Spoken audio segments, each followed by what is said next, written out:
what nobody knew is that I was collecting all information, copies of documents, of testimonies, of everything, of especially the testimonies. Yeah. And I won't call any names, but at the last day of the FinSac, of the inquiry, the legal advisor just walked over to me and put a document in my hand. And I never got a chance to look at it at the time, but he has since passed, and I have included it on the website.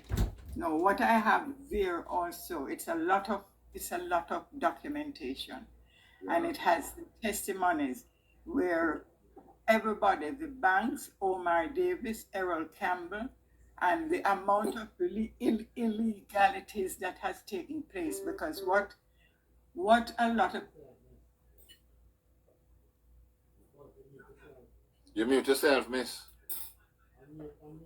Miss Boss, you mute yourself. Unmute the thing, Miss Boss. Yeah. Are you hearing me? You hearing? Yeah, unmute yourself. Don't touch the mute button. Yeah. Yeah. Yes, what took place? For example, Omar Davies testified his own testimony when he was asked by one of the commissioners what was happening in the banks. And his words were, and this is verbatim, the banks were dealing in activities that would turn my hair white. Okay? And those activities were, and what never became public, is the fact that when the debtors or anybody go to the bank and you want a loan, no matter what size, you have to carry a collateral, a title for some form of collateral to guarantee you paying back the loan. Now, if you say you carry a collateral for a property that value at $2 million, but you only borrow $1 million, so you have another $1 million free, to use.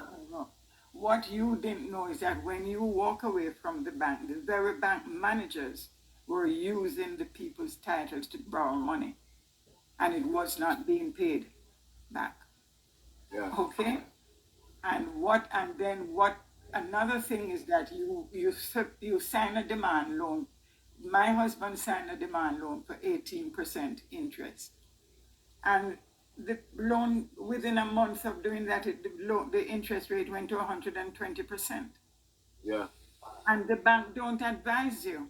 You did not know. You just kept getting the invoices for payment, and you're paying and you're paying and you're paying. My husband borrowed $10 million. He paid back 52 million, and they still said he owed 87 million. Oh man. Repeat that again. He borrowed $10 million. He was in construction. Yeah. He paid back 52 million, and they still said he owed 87 million. So that means he paid back over 500%. That's right, and this happened to all the debtors. 87 million. There was one debtor who, he was a small contractor. He borrowed not a lot of money. He borrowed from NCB. Yeah. And after a few months passed, and he realized that him keep paying every month, and yet there are balances. And NCB sued him, had the nerve to sue him. And when he went to court, he told the court, the judge, that he had receipts for every payment he made, which was a lot more than what he borrowed. And the judge tell him, bring your receipts, come let us see it. And NCB, you bring copies of the receipts that the man pay as well. And when they went back, the lucky thing, the man's wife was a what do you call it? Business. She was in business, and kept all the legal documents and monetary documents. And when they collected all the receipt, what the man didn't even recognize until he took it to the judge at the court was that on every receipt that he paid and got back the receipt was a different account number, and there's only one account he had. So where is husband now? Is he alive? Still alive? No, I lost him December 23, 2023. And what is actually is because the website I do it in his memory and in memory of all the people who died because of Finsac. Because he was diagnosed with cancer the very same week that they hit us with what was going on. He never recovered from it. Never recovered. They got told on him, yeah. Yeah.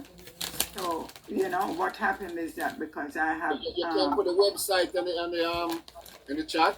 Our condolences. Yeah, thank you so much. My condolences, Buzz. Yeah, Miss Buzz. Could I get the name of the website? Yeah, it's the Finsac Conspiracy. And I have a Facebook page on the Finsac Conspiracy, and I posted the link. Is it a .com or a .org or? No, it's hold on 1 second. Yeah, so you can type it in the chat so people can see. Squid Hold on. Squid Hold on. Squid Come on. Hold on. Once you type into Google the Finsac conspiracy, it comes up automatically. I'm on the site now. Is Oh, you understand? this it? What? I actually screenshot everything off of the site already, just in case they delete this it. it? You know they will attack the site.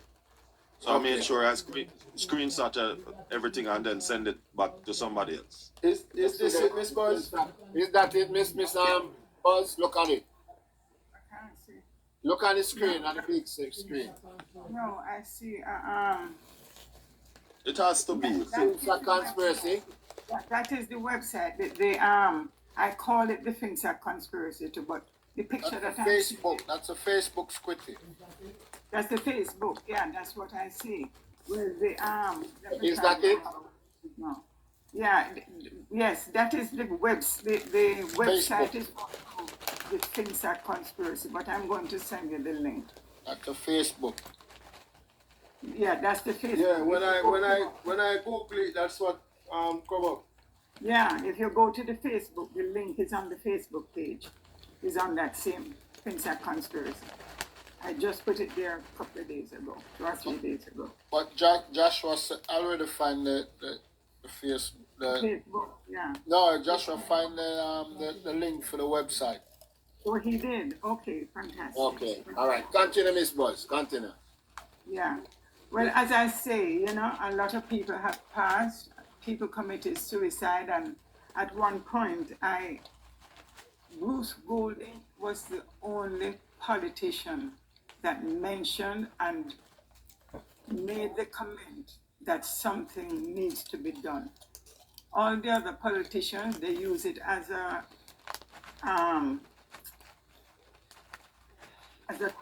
target point when they're running, like election time now. You hear them blaming the other party about Finsac. But it doesn't matter which party. None of them have ever come back and say, let us do this for the Finsac people.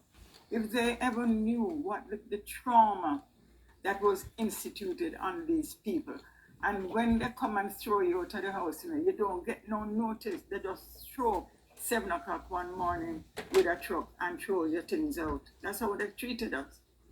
Mm-hmm. And another issue that is there that people don't understand, a lot of those politicians are living on Finsac property now. We don't know whether they pay for them or not, because what they have done, the title for these properties, once they take it over, those titles have disappeared from the titles office. So them create them one title. Well, what Sandra Minot Phillips, Peter Phillips' wife, she's the attorney at Miles Fletcher Gordon that handle all the documentation for them, the legalities. Oh, I see. The illegalities, yeah. I see. Yeah, because what happened is that, for example, the house that Peter Phillips occupied at first, the title was transferred from the bank to, remember they had formed Finsac, they formed another company called Refin Trust. Well, Refin Trust was Sandra Minot Phillips's baby, because the title was transferred from the bank to Refin Trust. And the same day that it was transferred to Refin Trust, it was transferred to Peter Phillips. He and the wife name on the title. The same day. Ah, The same day. So did money pass? We have no idea. And we are under the impression no money passed to pay for it. okay. You I see, so see. that's how they go to work. And then he doesn't live in the house anymore, but his son does, Michael, or whatever his name is, lives in Yeah. the house. And a lot, the other thing is that the title for all of these that they want hidden is there's a building down on Connolly Avenue. I don't remember the number of it, but that's where anything they don't want you to find out, that's where they're storing it. Oh, Because somebody who have a business beside it saw them rolling in with pickup truck and car full of documents and things loading into the building. And the building had been locked up for years. And they left a security there. So after them drive off, the guy who was next door went and asked the security what it is that they're moving in. And then tell them that it's all the Finsac document. yeah. Yeah. What name of the building? It doesn't have a name on it. It's a building that has been locked up, just a concrete On building Connelly Road? on Colony Avenue. Yeah. Connelly Avenue. I don't remember exactly where in Connolly it is. Connelly Avenue in New Kingston? No, Connolly is up, across from Michael, where Michael College is, going down. Yeah, you pass it and go around there, so yeah. Right. When you pass LPSR, it's on the left. Right here.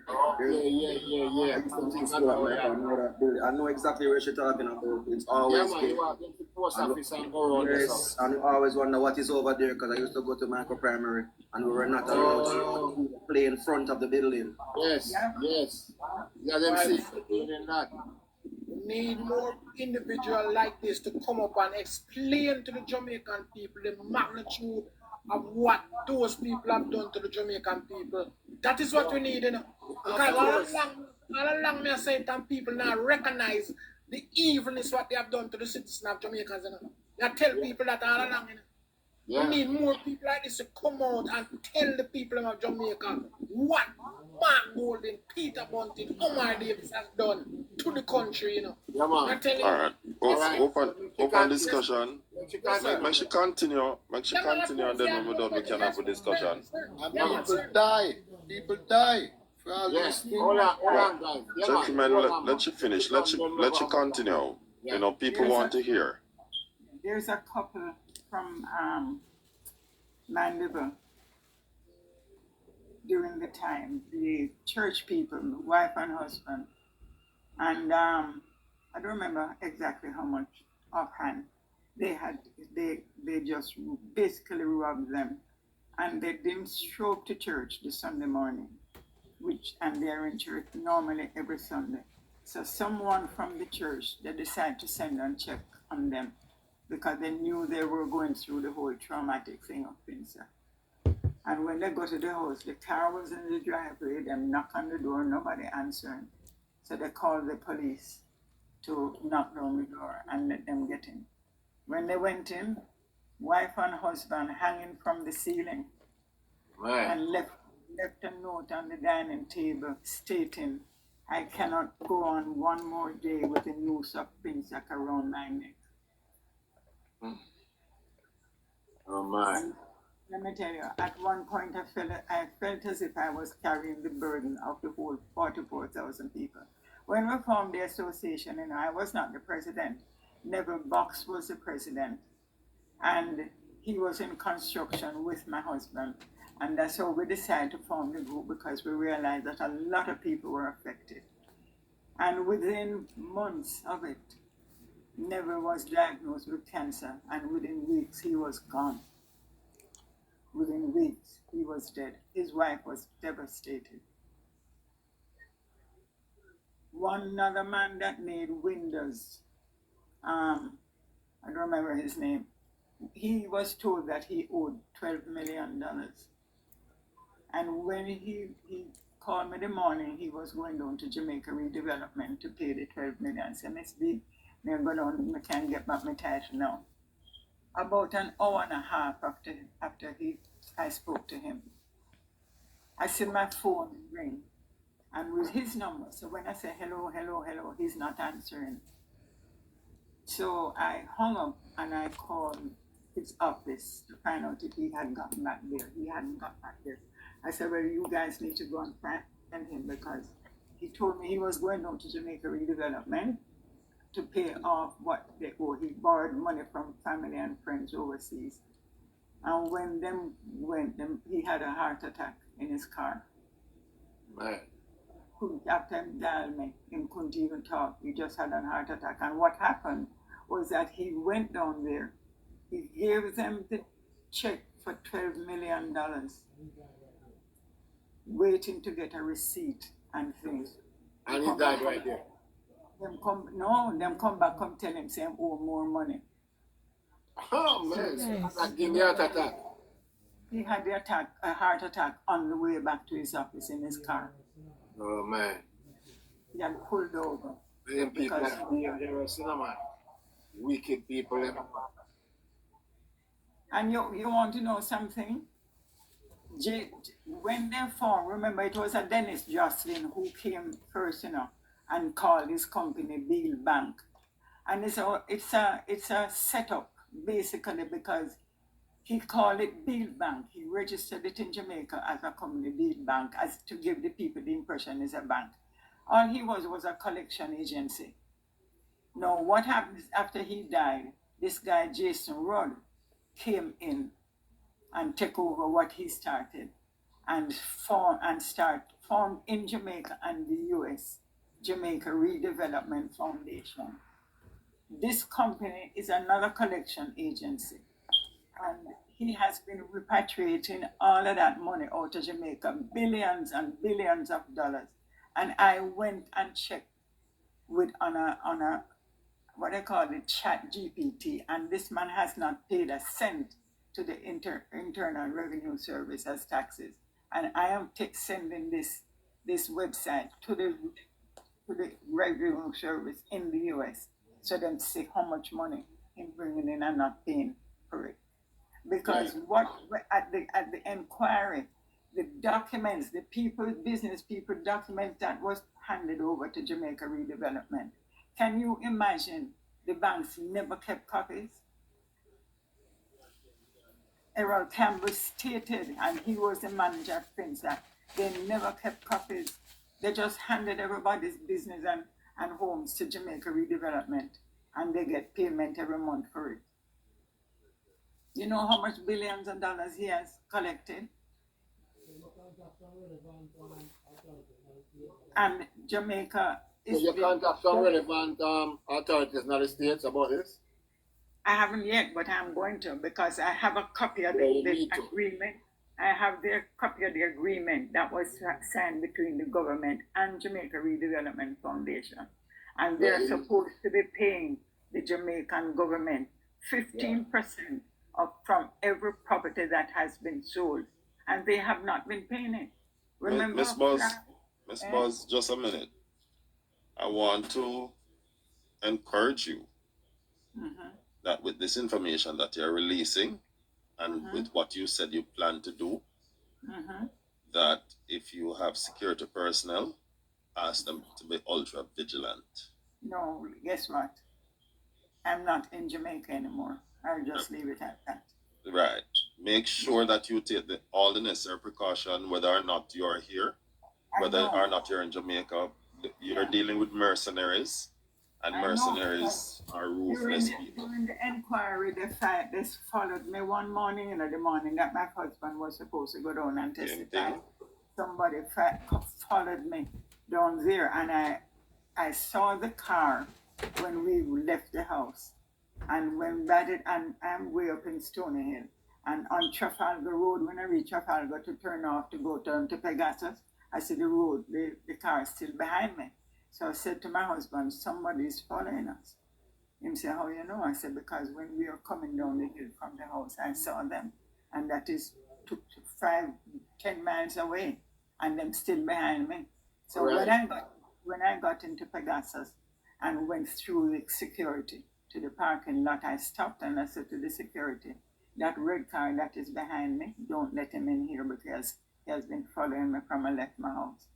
So when I drove into the parking lot and I'm looking back, the security let down the barrier and went out and was talking to him. And for a good while, so I didn't come out of the car, we just sat down there and waited. And then we see him reverse and drive out. So the security didn't let him in. So when we were walking into Pegasus, I asked the security, I said, who was he and what did he want? He said, Miss him tell me some holy story about him coming to do something or other. It's not as if to say he was following you. I said, but he has been following me from a left. You're not going to say that. You're not going to say that, you see.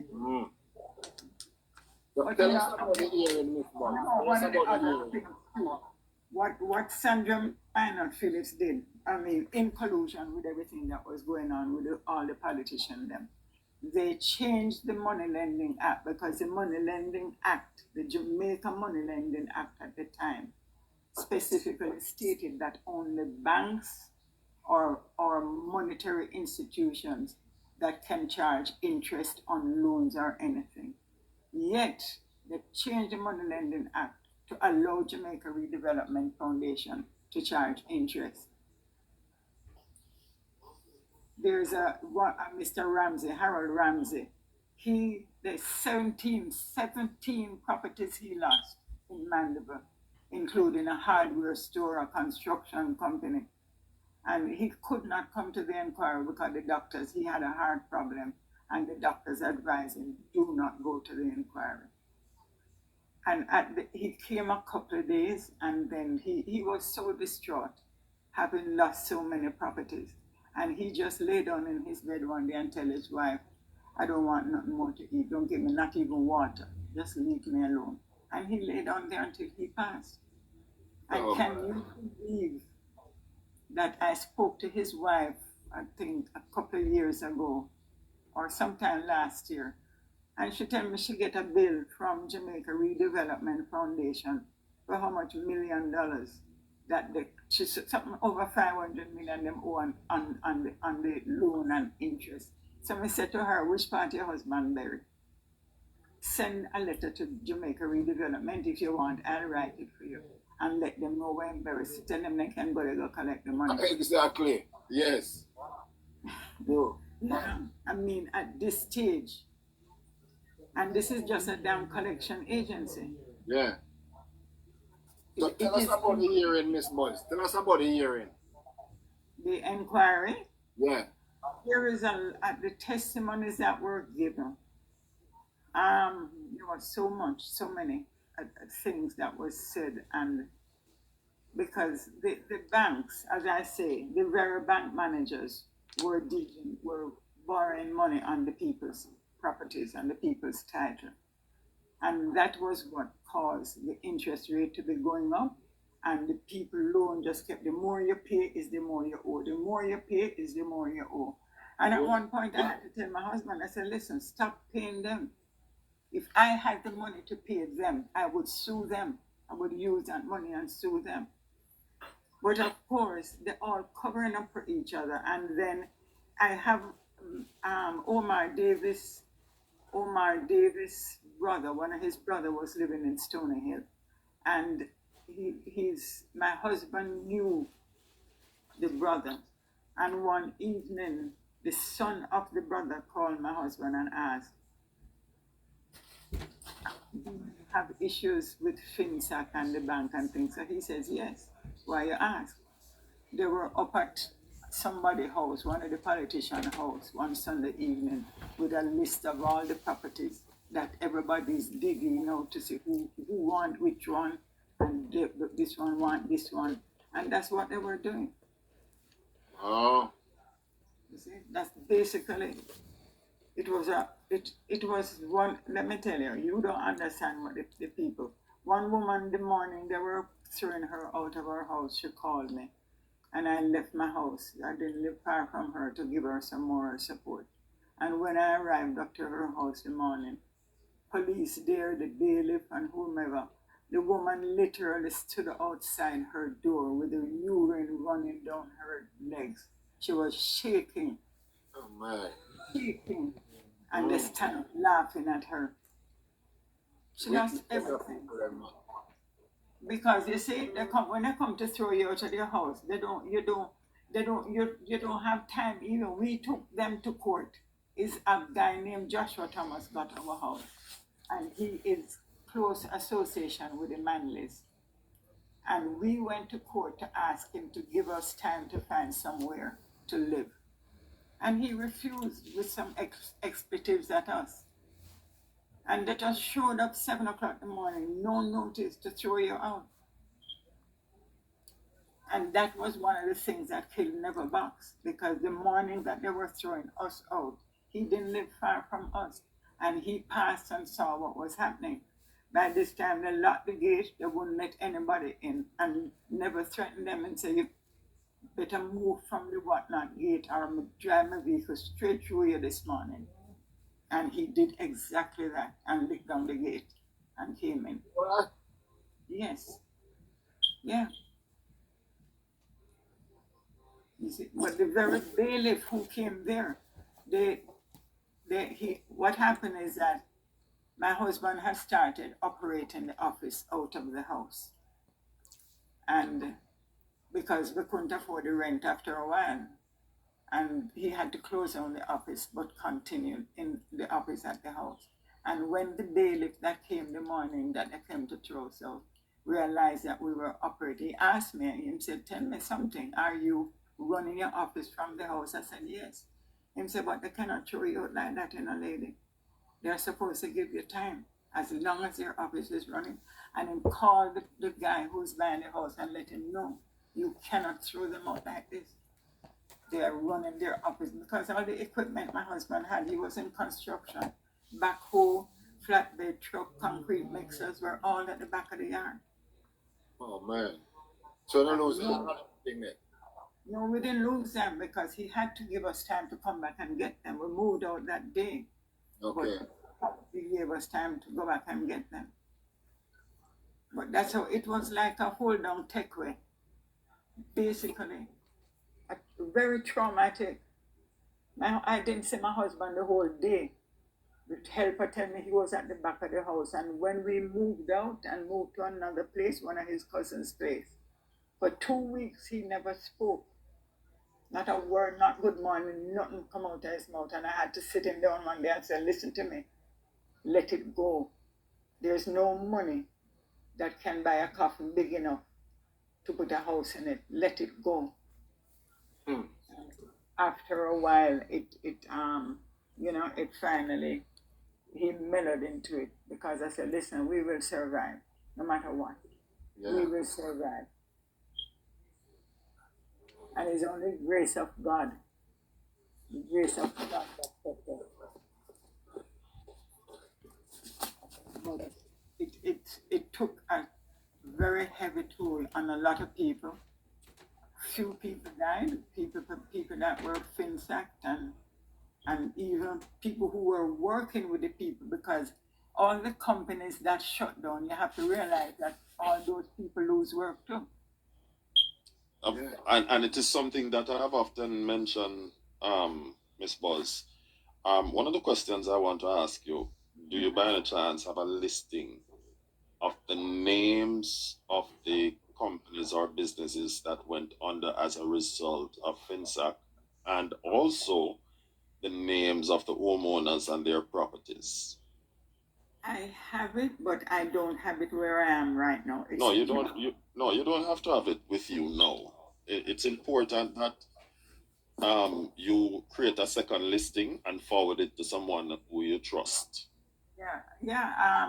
Somebody in Jamaica has it, but also there's a listing there of the people who got write-offs, and the people who got write-offs include the politician Audley Shaw, the whole of them name, on it.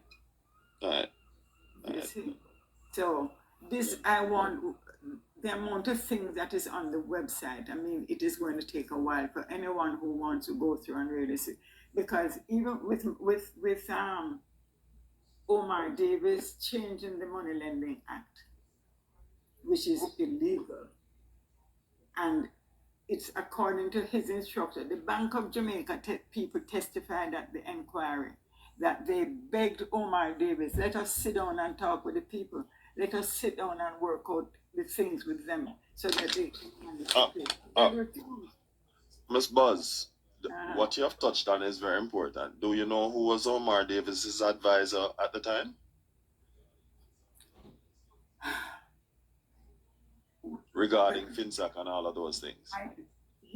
I don't know that he specifically had an advisor because he did things on his own. I know that Deloitte and Touche, that international accounting firm, told him, advised him, the government cannot form a private company and use it to take away people's properties. It is illegal. He was told that by an accounting firm. Well, unfortunately, there's Mark Golding boasted about him being The Omar advisor. Davies's advisor at the time. Unfortunately, Mark Golding boasted publicly, it's on record, that he was Omar Davies's advisor. No, you can tell me, and them get the sweetheart deal. They are the ones who got the sweetheart deal. It is in my website. Right. It is on my website that I'm. We will read it, but we wanted to continue with your discourse because, you know, when we try to educate Jamaicans on the ravages of FinSac, in fact, I take it a bit further, and it's a follow-up to the first question. Mm-hmm. One of the things I've oftentimes said, and I even said it earlier, that for every registered business, Jamaica is a largely informal society. And for every registered business, there's at least 5 informal business. Yes. Right?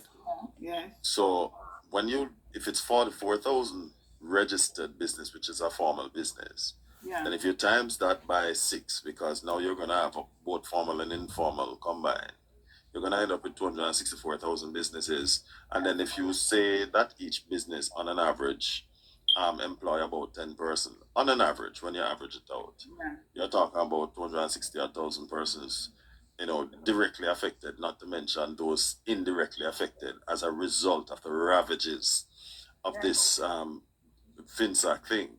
And 40% of our GDP that was wiped out. And for those who may want to have a better understanding of what that means, it means that $40 out of every $100 went down the drain as a result of FinSac. That's right, because although my husband's company was Anchor Development, and he also had another company, Milt's U Drive, which he used that for the equipment. He used to rent out the equipment to other people who needed them.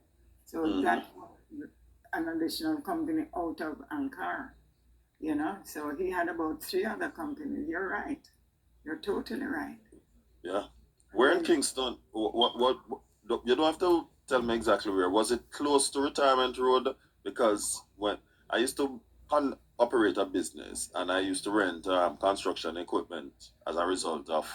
He had his office was on Melmac Avenue, and then it went to right across from Guardian Life. Oh, you mean Constant Spring Road or Beach or New Kingston? New Kingston. Okay. New Kingston. Okay. All right, make you continue. Continue, sir. Continue, ma'am. I'm sorry. Even thermoplastics. Do you know thermoplastics? They were doing excellent. I have it on the website. I don't remember the exact amount of money, but thermoplastics had the loan with his bank, and different partners. His father, the Sulma's father had come from Haiti, and he and PJ Patterson were close friends, and he was giving the People's National Party donation. Every month he was drawing a check to the People's National Party. And one day PJ told him, said the party don't need the money, must give the money to him. So the check started going to PJ. Wow. When they took over thermoplastics, one of the Sulma's son, John De Sulma's son, was doing his medical at the University of the West Indies. When the interest rate started to really go up, and he went to start getting out of control, he delayed sometime in the monthly payment, but the company was making a hell lot of money. and he had a partner friend who was in Switzerland, and when them threatened to close him down, you see, what he didn't know was that some politician had sites on that company. So he asked for time to find money to pay. He went to Switzerland where he had a partner friend there provide the money. Came back to Jamaica with the money to pay off the loan, go into the bank, pay it off, only for thermoplastics to be taken over. It's interesting that you said that, though, Miss Buzz, because Anthony Levy, I don't know if you know, well, you should know him. He's the first franchisee of Popeyes in Jamaica. Yeah. Right? He was a lawyer. He had his office on Duke Street. Yeah. He represented thermoplastics. Yeah. Right. And he also gave a very similar story, about having that kind of experience, Yes. Yeah. Because what happened now, the attorneys in Jamaica, Anthony Levy, David Bunting would help us off the record because he was also Finsac. He left Jamaica eventually. You mean Anthony Levy? No, Anthony died. He went to the US. Wow, And, I didn't know. He passed. Yeah. He died about 5 or 6 years ago. Okay. And continue. You said he would help you off the record. Right. Because we went to what's this English lawyer name again? Gifford. Lord Gifford, you remember him? Yes, ma'am. We approached him to assist us handle our case because we were about to file a case against the government. And he told us, he said, listen, if I take your case, I would be doing to you exactly what Finsac is doing to you, and I would not feel good because you're not going to win. Nobody's going to win in Jamaica. He says, what's going on? And what we found out was the attorneys in Jamaica were being threatened. Government was giving them work. And the same thing with the media houses. The government gives them sponsorship and threatens them that if you say anything about Finsac or do anything to help Finsac, you're going to lose the work. That's what we used to call nationwide. What year was this, Miss Buzz? This was 2008, 9, 10, 11. Because remember, I was on Mutty Perkins almost every day. Mutty used to call me to come down and sit down in his office and go on air and tell the people what's going on. So you're saying that those who were engaged, because that's what I understand, those who were originally engaged in this Finsac debacle, sought to threaten the persons because they didn't want the Finsac, the ravages of Finsac be exposed? That's right. As a matter of fact, I used to call Gleaner Company and send press releases to the Gleaner Company. And the guy that I was sending it to there called me one day and said, listen, we can't print anything more about Finsac. And what is going to happen whenever you send anything here, it has to go to their legal department for them to vet it and decide whether they can print it or not. And they stopped everything. Yeah. Wow. Yeah. You see, Ken Gammon was the only attorney that started representing some of the people, but most of them could not afford to pay him. No, poor Kent was a young man, and he did not realize. He actually was Edward Seaga godson, and this is why he came in and tried to assist us as best he could. He took on a lot of things without being paid for it. He has left Jamaica since. He has left Jamaica. David Wonken left Jamaica. All of the attorneys. And the ones who stayed there told us they cannot handle it. They can't carry anything for Finsac. Nobody who cannot afford. They cannot afford. Because you try to you contact any authorities in Jamaica to talk about this.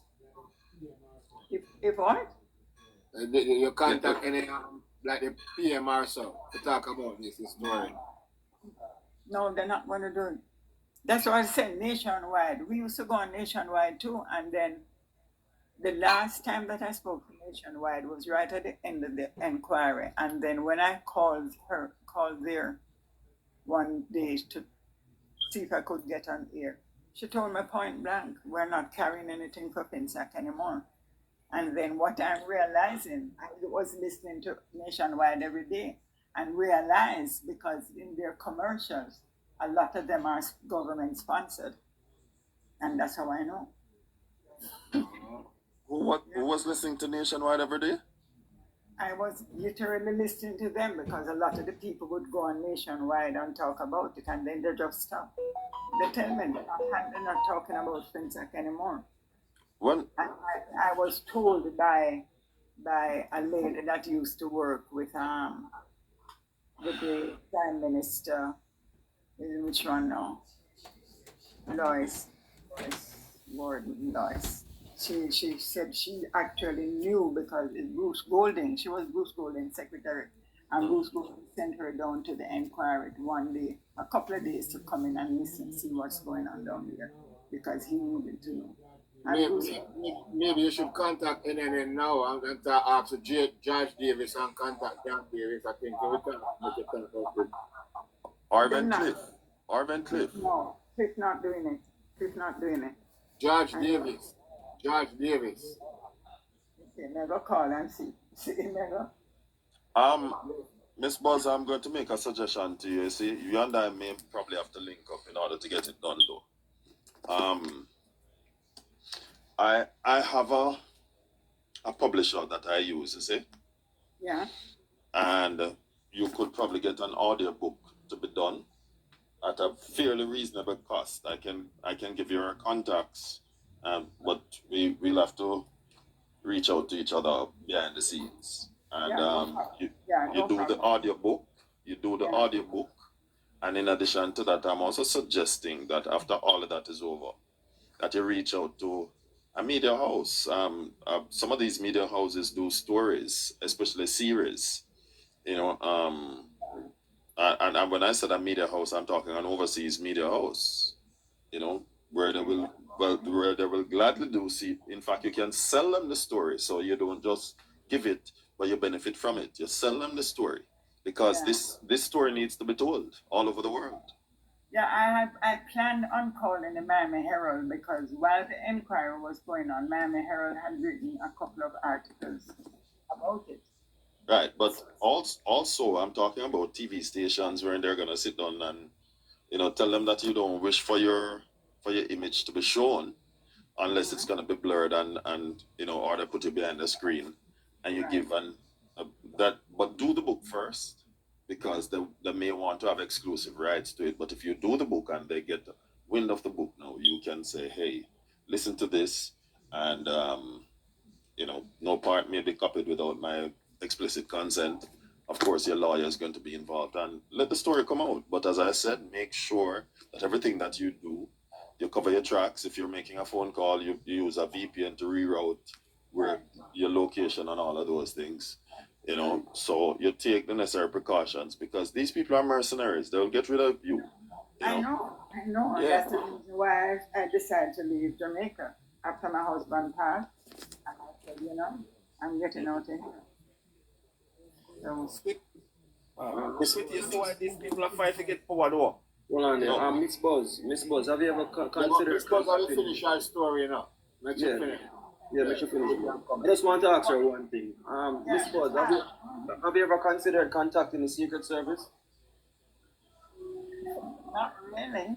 But they're the Secret ones... Service is for a different purpose, sir. No. The Secret Service are the ones who investigate money laundering and every illegalities with the US dollar. They're the ones who take this case in the US. Oh, okay. Mm-hmm. Just look it up, Miss Buzz. It might be of interest to you. This is something that I know personally. Yeah. Could you remember that statement? You remember my money already, so I'm gonna come for scrape? Yeah, man. That's what they make it All from right. I will say no more. Yeah. People don't know the half of it here. They don't know the half of it, Jamaican people. And with this election, I would never vote. I would never cast my vote because I don't want none of them. Well, you can't come Jamaica for now, so even if you could vote, even if you wanted to vote, you are one of the only persons that I would say do not come here. No, I don't have an intention of coming back, really. That now is not a good time until the story gets out, Yeah. and I mean, get it on an audiobook, because you need to.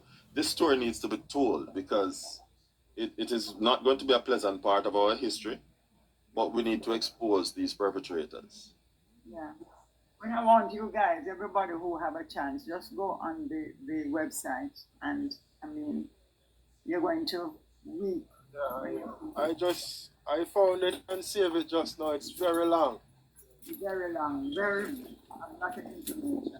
It took me almost a year because a lot of people. I think she needs to talk to Karen Cross. No, man, hold on. Karen Hold on. Give her a chance to say what she's saying. Let me let you finish now. Yeah, what I'm saying is it took me a while to go through, because even in going through it, it was traumatic for me as well. And, you know, because in just going over what the people went through, I mean, when I say big man with tears running down his face, you know, and who was it? There's one of the, I don't remember his name, one guy who was Finsac, and Levy, from, and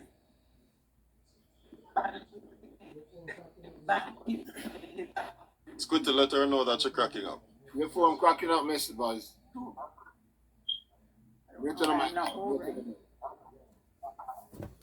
Yeah.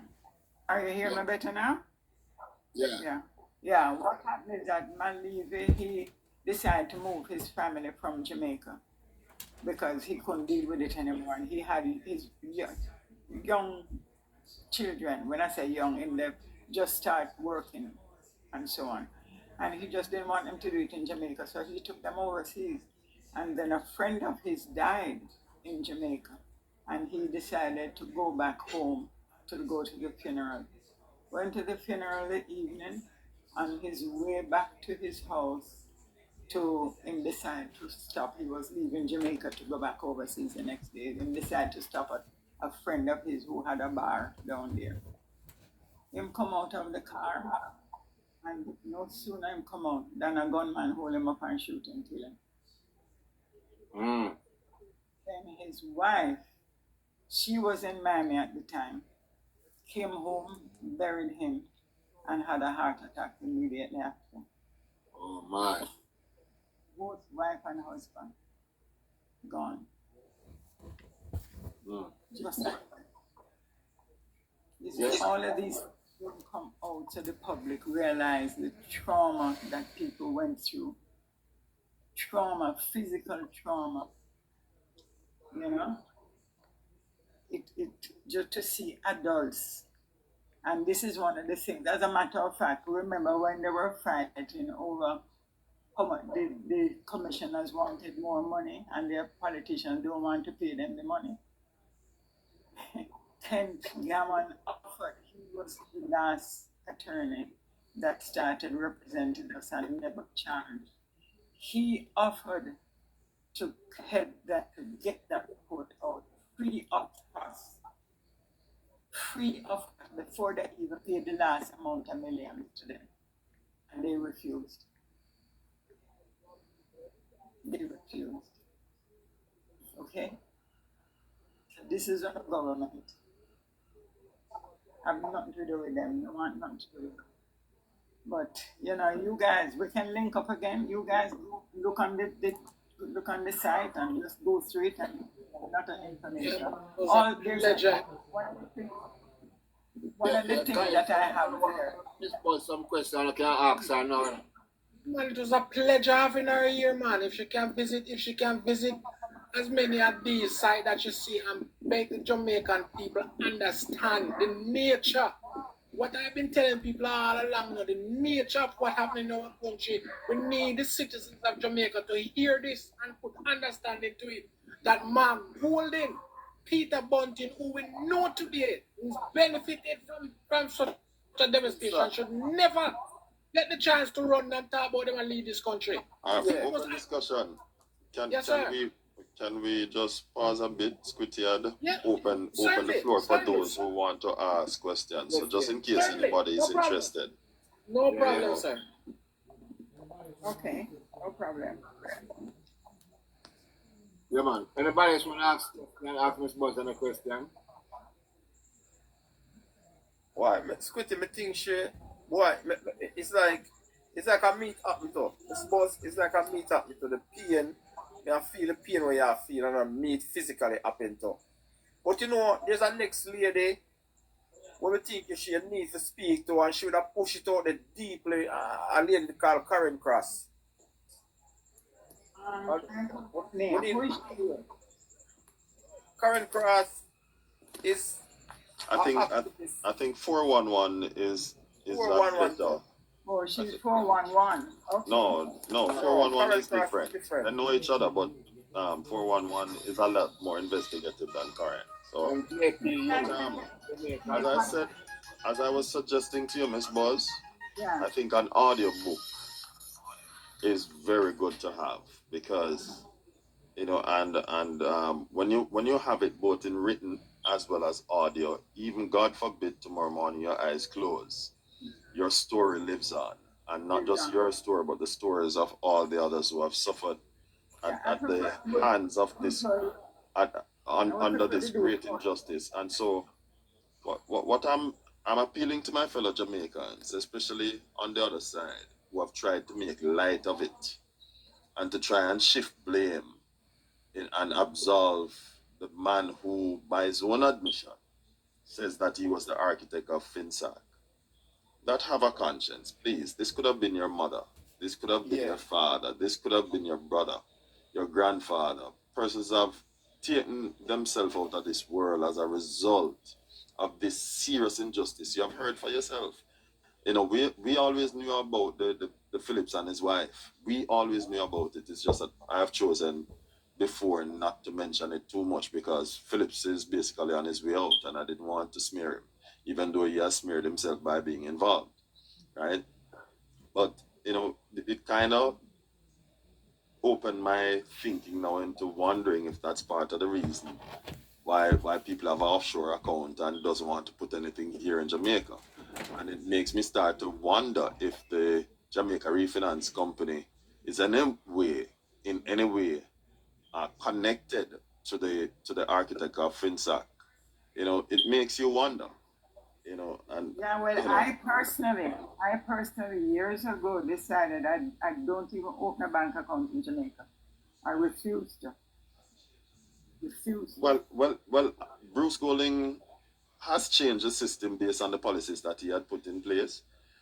In fact, it was under his watch that the high interest rate that previously existed, because if you can recall that during that period of time before it ballooned out of control, the average interest rate was about 24%, right?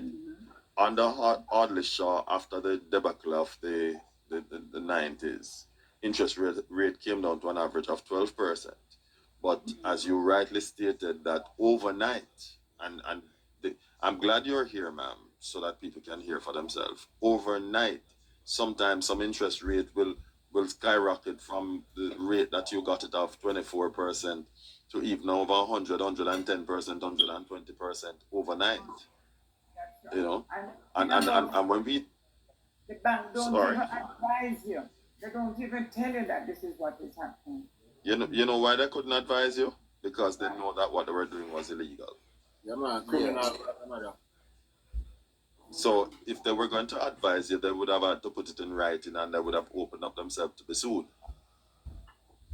I see. Right? Okay. That is the legalities of everything that they were doing.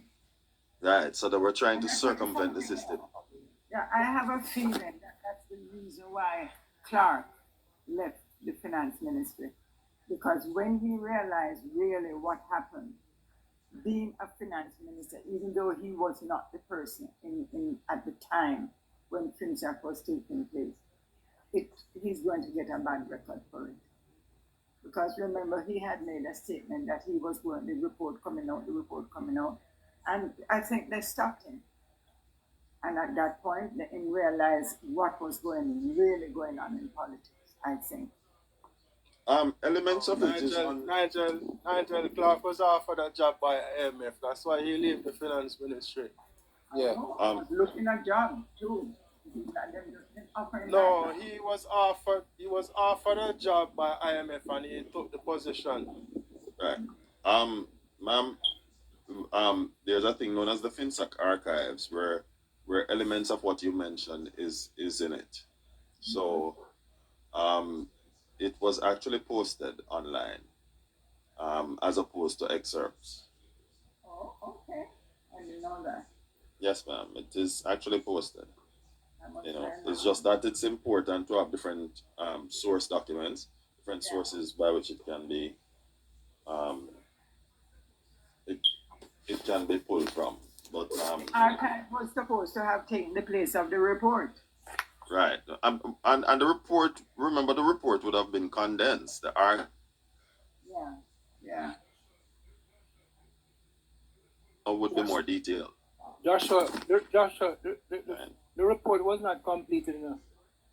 It's just a testimony Right. and so on. They didn't write the Right. final That's report. what I'm saying. Right, because the report would have been a summary of everything that took place. The archives now would be a blow by blow thing.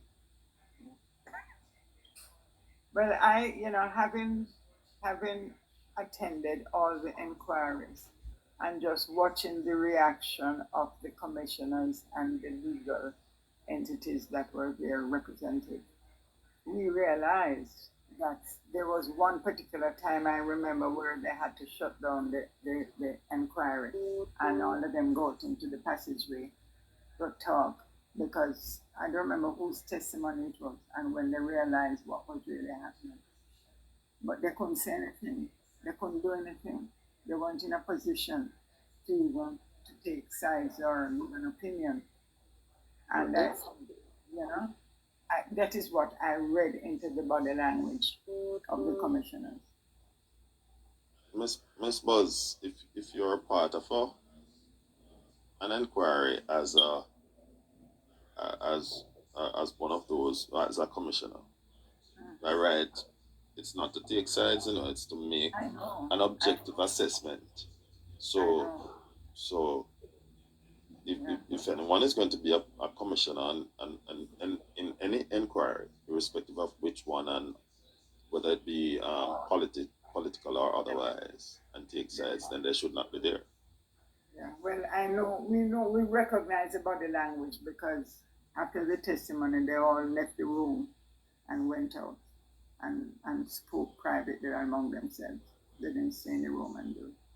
Squitty, now you know why this Caribbean Court of Justice, we can't trust it.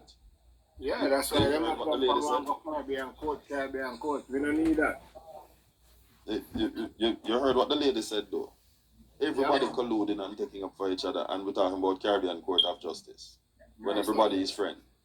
And even the Constitution, what they claim, they can't claim have a constitutional change without I think this new constitution they claim they're forming is it is going to have issues in there that will cover up what the politicians do.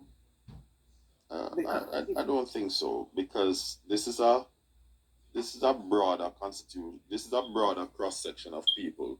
Take for instance, you have a legal advisor who is a lawyer from Canada. He has nothing to do with the Caribbean.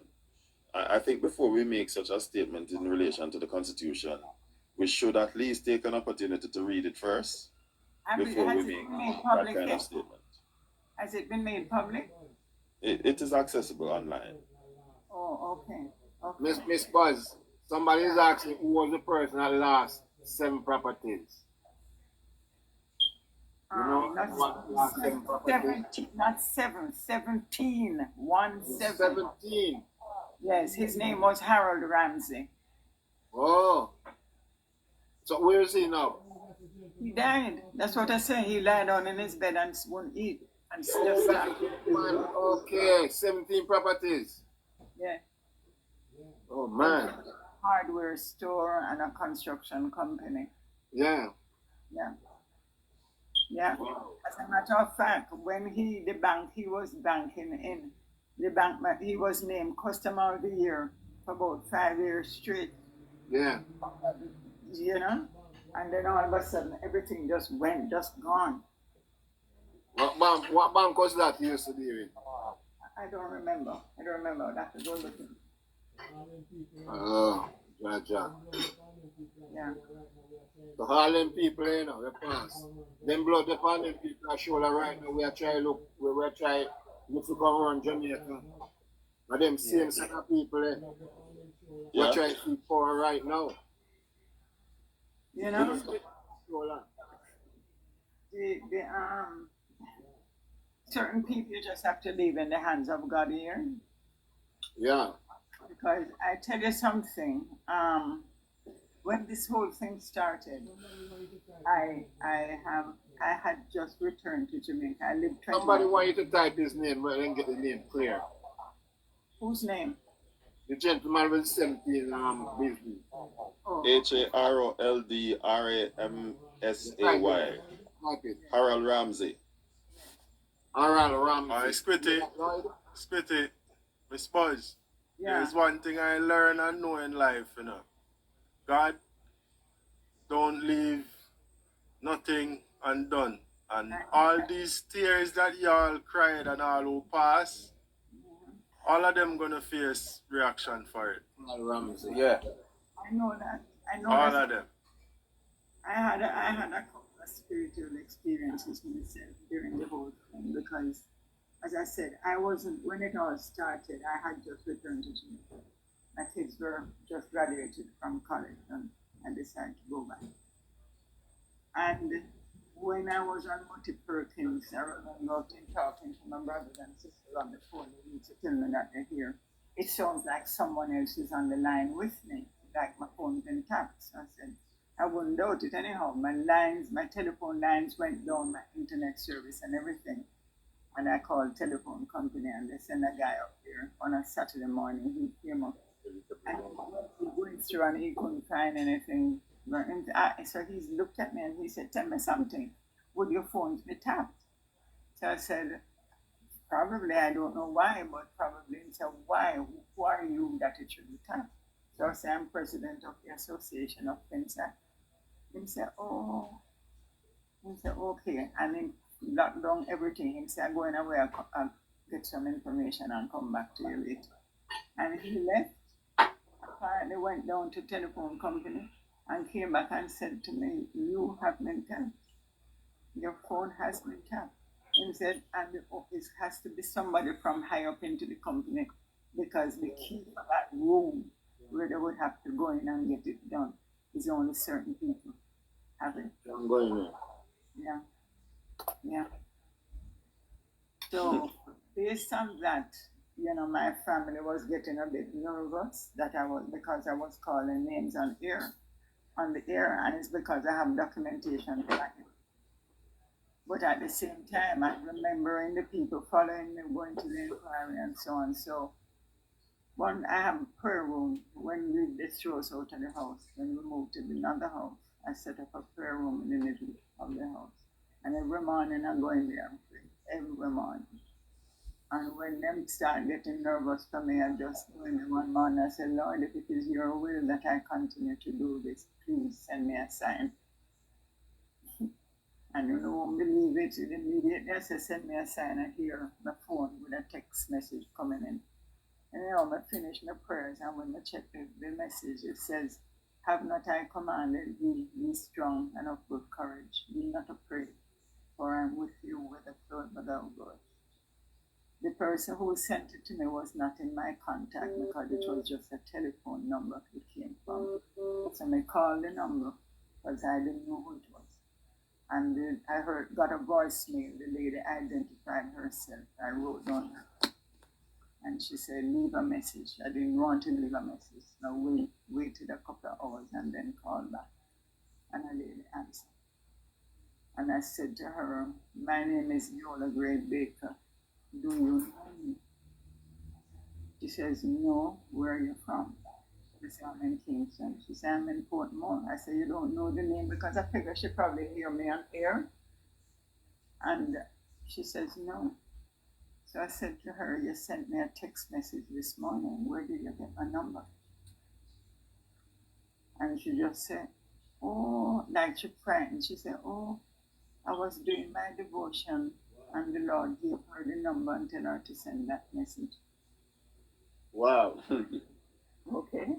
Yeah, man. These things are real, man. Yeah. So from that day, I have no fear at all. But Yeah, man. my children won't allow me to stay there doing this now, you know, and I don't want to be stupid, so that's why I decided to do it. But Hey, Scooty, one moment, Miss Buzz. Scooty, how much longer are you going to be online? By the online maybe the next 4 hours, man. All right. I'm gonna call you back. I'm gonna take a call and then come back online. I'm not leaving. Alright. Squitty, Squitty, you remember what Chio did I tell you say when him go a pop in, then put him on to the councillor when he Oliver Clough. Oliver Clough was an MP before. Yes. Yeah. And him, it's like a dead story because them work with them one another. Him already know about it already before the youth even got to him. You understand me? So from it have something to do with Finsac. It is no justice for him. Saying so, yes, so the cruelty what them do, the same wicked people them right now are campaign through the country to take over about the country, brother. yeah, well, just imagine. I tell you something, you know, the guy that bought our house, when we had asked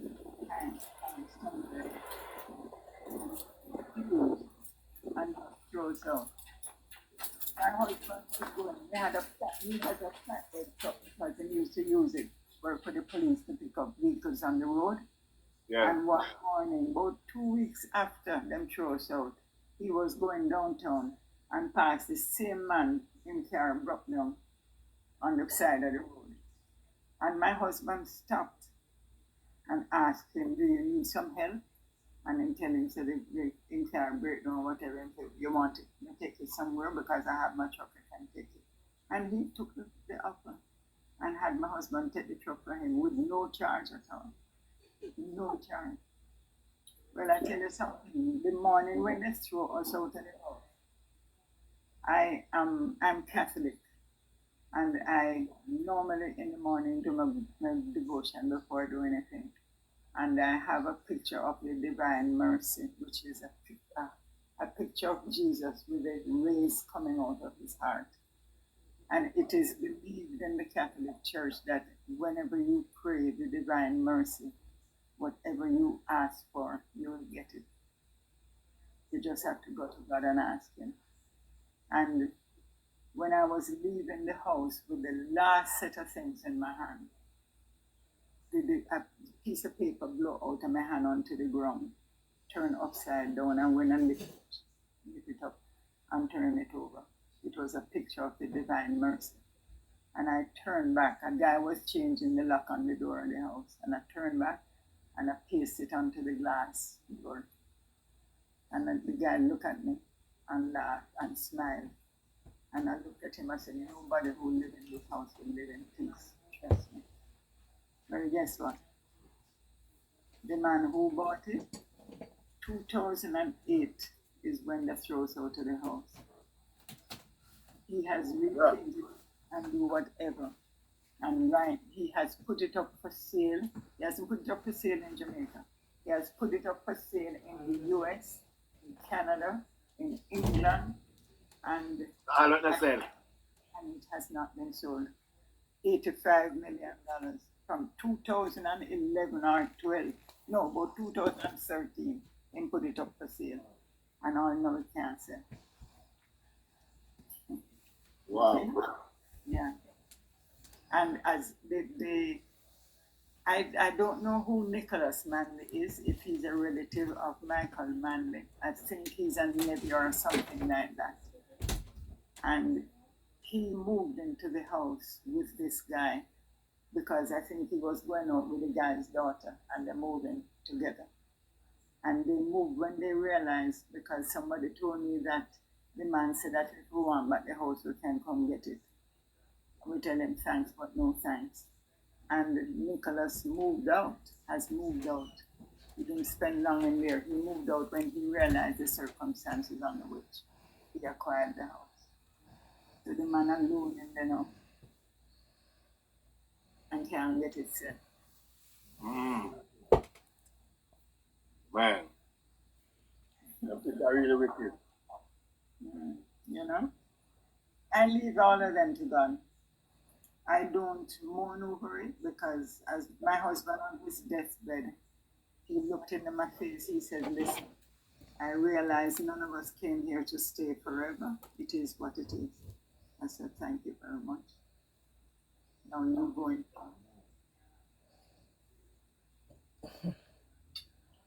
But it really took a heavy toll on him and all the people really that it happened. That's why David Bunting leave Jamaica. That's why all of that, even the attorneys will leave Jamaica. That's why Kent leave Jamaica. And Kent was heavy into the politics and JLP. But Miss Buzz, I must really congratulate you for your strength. Well, I mean, I know it is to the grace of God, sir. It is the grace of God. Yeah. Really strong. Scotty, my son come back here. Now link Christian. Scotty, now link Christian come back. Now link Christian come back, yeah? Yeah. All right. Yeah, sir. It's the grace of God that carried me.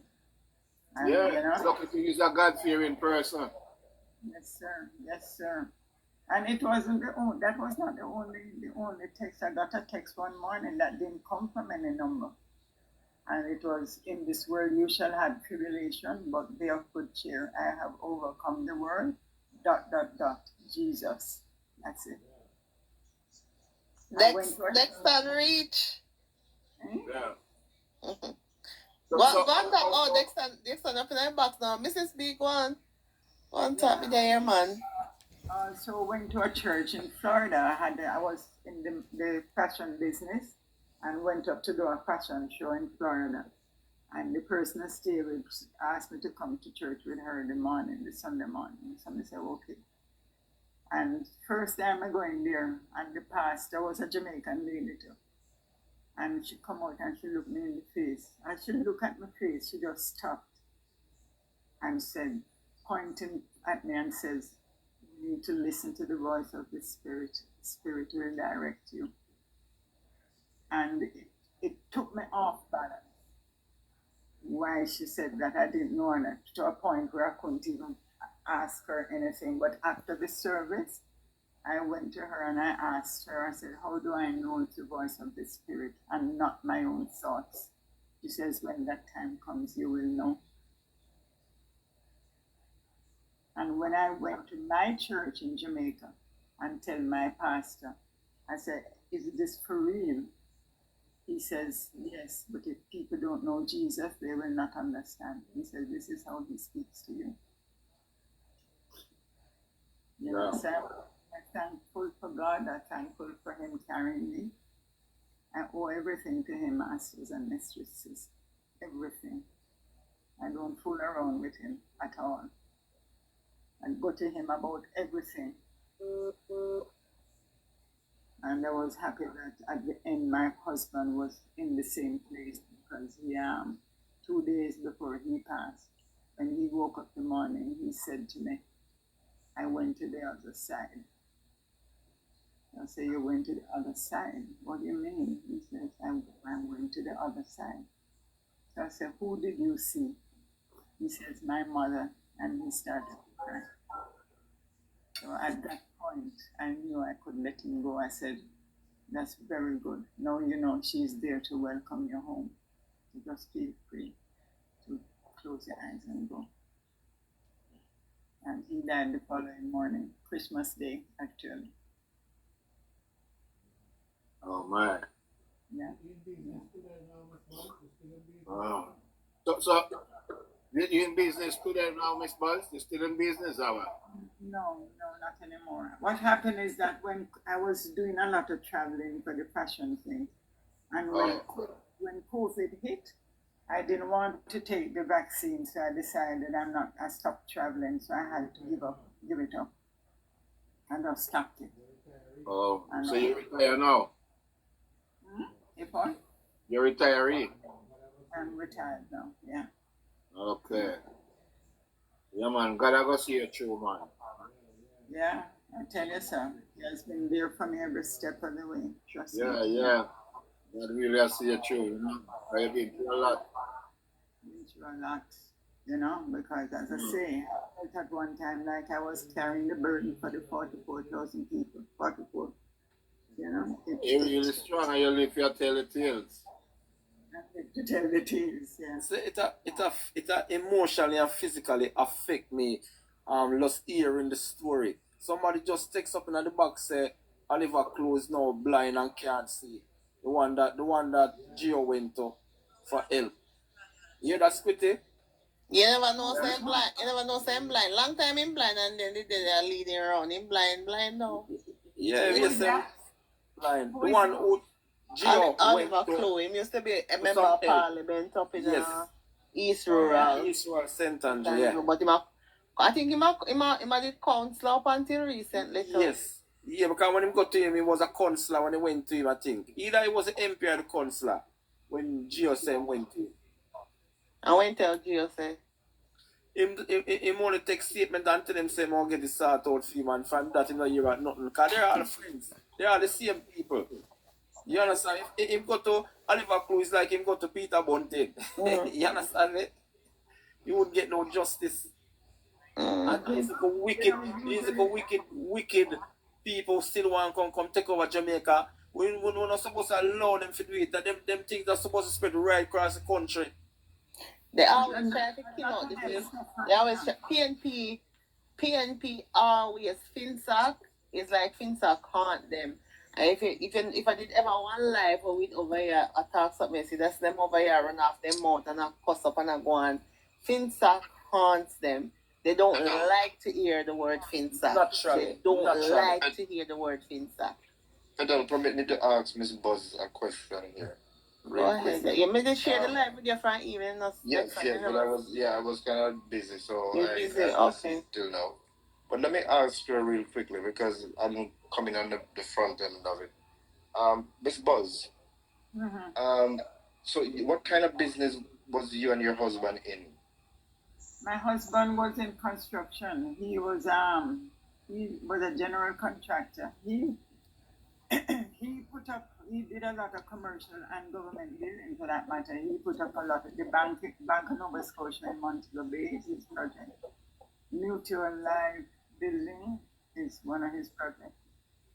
A whole lot of building, a whole lot. He has been in the business of construction for 52 years. And just correct me if I'm wrong here, just for the benefit of the listeners. So I don't know what year this happened, but from what I gather from a Gleaner newspaper article, your husband had borrowed $10 million to complete the project?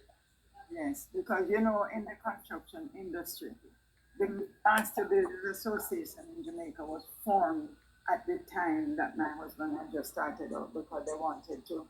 They have the different rules and regulations that govern the industry and that they could give advice to people getting into the industry.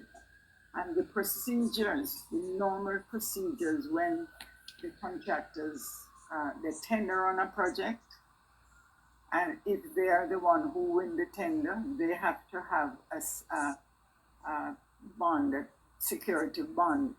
Yes. Guarantee that they can complete the project, especially the size of depending on the size. And based on that, you go to the bank, you get the contract from the owner of the project, and you take it to the bank, and the bank will advance your funds to start the project off. And while you're going along, you're billing the owner, they pay you, it's going to the bank, they will take back their principal and their interest. And you get the rest of the money to run your business, to pay your employees and stuff. So he had a field employee size because he had 2, 3, 4 projects going on at any one time. Yeah. So he had his pay bill on a weekend or on a month and is at least 50 people, including the office personnel as well as out in the field. Yeah, man. So, Yeah, so but Business in your surround, man. yeah, yeah, man. but what I wanna do, ask you, Miss Buzz, and just for the listener, the benefit of the listeners on the platform, is what do you recall the interest rate at which he borrowed and what year this was? Yeah, he borrowed at 18% interest rate. 18%. 18%, and it went up to 120 in a couple of months. And this was what year? Well, it's an ongoing thing. For example, it depends on why you're moving along and you get the project. But when the thing it was in 2007, 2008, between 2006 and 2008, that's when the interest rate started really going through the roof. So from 18% to 120%. Yeah. Wow, there was no way anybody could pay that back. Exactly. I wouldn't think. Exactly. That's why I say he borrowed 10 million and he paid back 52 million, and then still said he owed 87 million. Wow. Yes, that would have been impossible for anybody to pay back in a lifetime. He lost 3 properties. He lost a home on Grosvenor Terrace, a lot up in Sherborne Heights, and an apartment complex in off of Shortwood Road. So one of the stories that we have heard regarding this whole Finsac fiasco is that people who borrowed and found themselves indebted, they made offerings to pay their loans, even more than they but the government refused it. Do you know of that experience or anything that happened along that line? Yeah. Or is it just a story? Because on the website that I put a copy of a letter there, written on Miles Fletcher Gordon letterhead and signed by Sandra Minor Phillips. It was to Errol Campbell, manager at Finsac, reprimanding him for giving information to the debtors and telling him under no circumstances to give any information to the debtors. We make up documents. David Wongton assisted us in making up documents to give to Jamaica Redevelopment, asking for statement of account. And neither the bank nor the Jamaica Redevelopment will give us statements of account.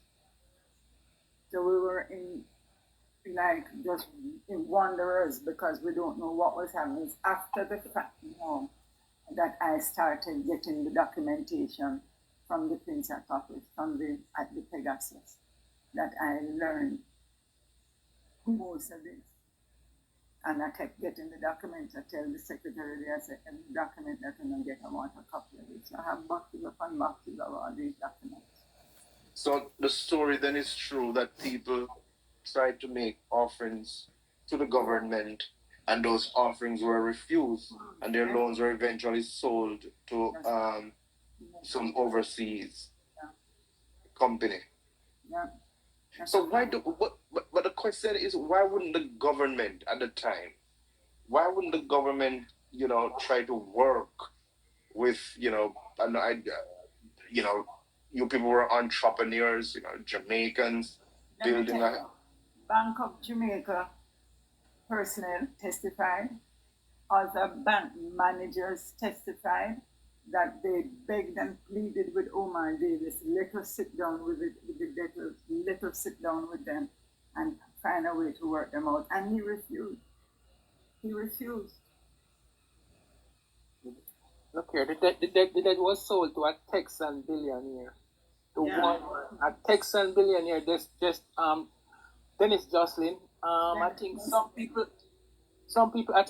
people said 8 cents within the dollar. Some people said a little more, but they didn't make that offer to the original owners of the property. They didn't give them a chance. They just sold all the debt to Dennis Jocelyn. Yeah. It is said that Jocelyn was kind of one of them who was willing to kind of listen to the people who were I Finsac. understand. I want to know what happened to Dennis Jocelyn. Drowned. He drowned out in the Galapagos Islands. Mysteriously. Mysteriously, because I hear he was a good swimmer, excellent swimmer. But he did, I understand he did. He was willing to sit with the debtors and talk with them, and the government tell him no. No, but remember, Carl Blight testified that Carl Blight went to him and he said to Carl Blight, look here, I can't help you, have to go back. Somebody have to give him the orders to help Carl Blight. And so somebody in the PNP had to, Yeah, I have Carl Blight's testimony on the website. But I'm looking at a picture of you right now, Miss Buzz, at the medallion all when the lawyer Levy was trying to get the commission to subpoena PJ Patterson to appear. Because of the thermoplastic thing, Yeah. And he wouldn't, he refused. He wouldn't. The bank, as I tell you, the Bank of Jamaica employees testified. They begged and pleaded with Omar Davies and other political members to sit down and talk with the debtors, let them handle it. And they refused. So I'm under the impression that there was a motive. They had a motive long before they came out and even declared things that farming. There was cooking and concocting what to do and what not to do. I understand that I don't know if it's for sure, so I won't quote it, but I understand that Desmond Mackenzie, 14 properties he got. Okay. No, what would you be doing with so many properties? That could be. We'd have to verify that. That could be like, that could be people trying to say that other people got to make, the story no one-sided. But at that time, with Sandra Minot being the lawyer, like it was just so mixed up, and even she was withholding the debtors. Explain the part where she was holding the debtors' information, Mrs. B. And didn't you try to get help from your family to pay them off, and they said no? Yeah. Mm-hmm. Remember, I went to the bank manager, and at that point when he made offers that she said it's out of her hands. Government had taken it over, and there's nothing they can do. Yeah. You see, so it was all I think cooked up. Yeah. Why you think Sandra was blocking the debtors' information? Why do you think she did that? I personally believe that she believed that in getting anything out in the public, it may lead to people finding out exactly what was going on behind the scenes. You see, and that is why people. There's one guy who worked at the Gleaner that I used to talk to a lot. And one morning, I remember going down to Manor Park and seeing him in Manor Park Plaza, literally begging. So I came out of my car and I looked at him and I said, "What the heck are you doing out here? What are you doing, begging?" He said, "Miss, then let off the whole of it that used to do with the Finsac thing from Gleaner." Yeah. So I don't know what it is that was supposed to be behind the scenes and taking things there, but I know Anthony Levy had learned a lot of things because he was, involved in thermoplastic. And what happened with thermoplastics, is they're borrowing money. They had a lot of business going, everything. I mean, I've literally put on the website the whole thermoplastic issue and what went on. And when John De Sulme, the bank manager, called him one evening to come to a meeting at the bank. And when he went there the morning all the bank managers said to him, how are things going? Are you getting your orders out and so on? And he said, yes, he had just gotten things on schedule for going out. And that was it. So when John left there, he said wondering to himself, why did he call into the bank to go ask just that? He could have asked him on the telephone. What he found out when he went back to his office, he was locked out. They had sent the receiver into his office while he's on his way to the bank. And he couldn't get back in the office. They locked him out and had police at the gate. So he asked one of the policemen to go inside, and his the guy Donor was in there, the receiver, and asked to go in there and get his briefcase because he had his medication and his other documents he needed in the briefcase. And Donor sent a message to him, F his briefcase and his medication. He wouldn't give it to him. And I tell you something, that same Donor, if you ever know how much money he took out of thermoplastic, because what he was doing was overpaying himself because he realized nothing was being monitored. Whole heap of money he collect out of it. You hear? Wow. I know a lot of these people won't be left in places that I don't want to go. So when they come to them, I hope they can all rest in peace. And not in peace. Yes. Little boys, you know about the St. Catherine farmer, Llewellyn Bailey? The what? Yes. Yeah. Llewellyn, yeah. Bailey, yeah. Criminal unfair treatment, yeah, by creditors and Miss Buzz.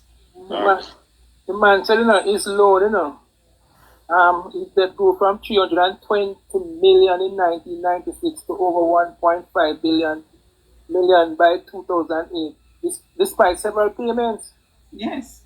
Yeah. Yeah. Then it's like the bank wasn't keeping any record. Because Miss Buzz, are you convinced that that is so, or was it deliberate in order to do what they? I think they saw the opportunity and decided to use it. Let me give you an example. Are you aware that one of the principles of the beneficial company, yeah, right, here in Jamaica, he was on a board, and I wanted to follow me because I'm trying to say without saying too much. Yeah. He was on a board of DBJ. Yeah. Right? He was the person in charge at the time, and he gave recommendations for shares of a particular company to be sold. I think it was the same DBJ to the company that he was a principal of. And then 3 weeks later sold it back and made a killing. Yeah. Right? Now, the reason I use that as the example, because none of these people do anything by chance. It's with a view to benefit. Benefit, exactly. Right? That's what I say, that that's what they concocted. They sat down and had meetings at them pals' house on the weekend to decide who wants what, when, where, and how.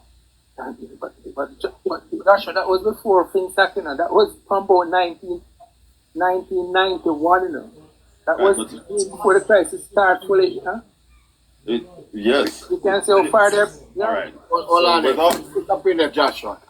Miss Buzz, somebody asking about Miss Dixon. You know Miss Dixon? Yeah, Valerie Dixon. Yeah. Who is she, Miss Buzz? You know what happened to her? Who was she?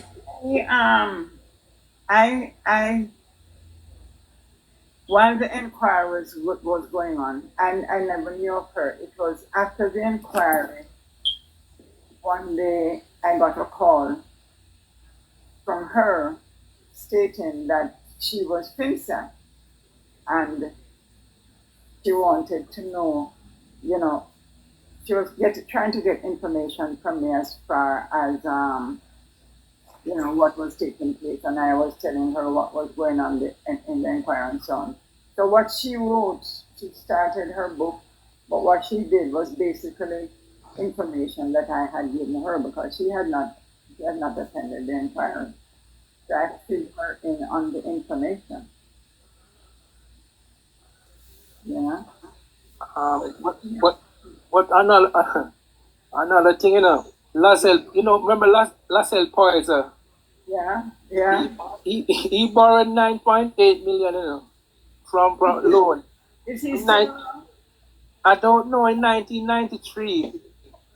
And could you imagine the man, after losing how many of his property, the man still heard that he owed, after paying over 100 million, still and losing property, he still owes 113 million.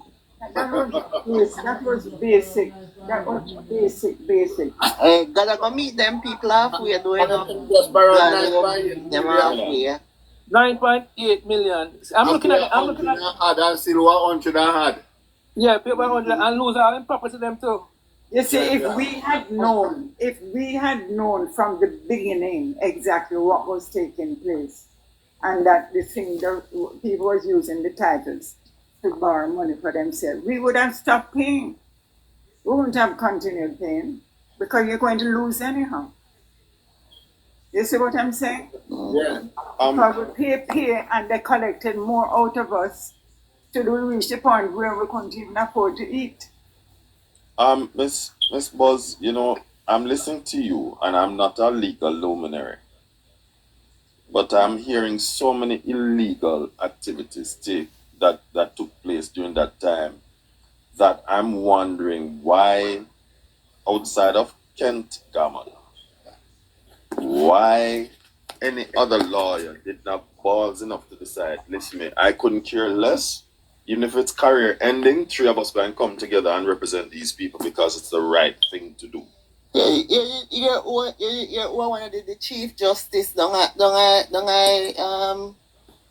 inquiry. Who? Hold on there. Joshua. Yes, sir. Remember what I said to Miss Boyce, to be careful because them people are mercenaries. Mm-hmm. Probably most of these lawyers' life were threatened. That's why they were afraid.